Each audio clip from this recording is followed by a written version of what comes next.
इत्तेफाक press club Khariyan का साल 2025 का पहला इजलास ज़ेर सदारत सदर बहलूल मुर्तज़ा BM न्यूज़ ऑफिस में मुनक्किद हुआ। अहदेदारान और मेंबरान ने भरपूर शिरकत की। इजलास का बाकायदा आगाज़ तलावत कुरान पाक और नाते रसूल मकबूल से हुआ। TV19 न्यूज़ के डायरेक्टर डॉक्टर तसव्वुर हुसैन मिर्जा की रिपोर्ट के मुताबिक इजलास की सदारत सदर बहलूल मुर्तज़ा ने की। इजलास में मौजूद अहदेदारान में general secretary Syed Yasir Kazmi, chairman Shahzada Salim Khilji, finance secretary Babar Chaudhry, secretary information Jawar Jafri, senior नायब सदर doctor Tasawwur Mirza, joint secretary Mohammad Khan, office secretary Usman Chaudhry, मेंबरान में चौधरी कासिम रजा ने शिरकत की। इजहार ख्याल करते हुए सदर इत्तेफाक प्रेस क्लब खारियां बहलूल मुर्तज़ा ने कहा, मैं इंशाल्लाह साल 2025 में इत्तेफाक प्रेस क्लब खारियां को बेहतर बनाने की भरपूर कोशिश करूंगा। सहाफत से दिलचस्पी रखने वाले नौजवानों के लिए प्रेस क्लब में मेंबरशिप देने का ऐलान किया।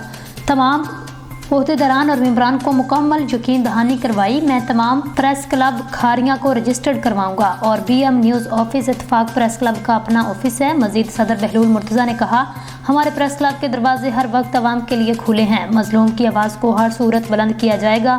अवामी मसाइल में कमी के लिए भरपूर कोशिश जारी रखेंगे। इजलास में तमाम अहदेदारान और मेंबरान ने अपनी अपनी राय का इजहार किया। इजलास के बाद सदर बहलूल मुर्तज़ा की तरफ से ग्रैंड इशाइया भी दिया गया। आखिर में सदर बहलूल मुर्तज़ा ने इत्तेफाक प्रेस क्लब खारियां की कामयाबी के लिए दुआ की।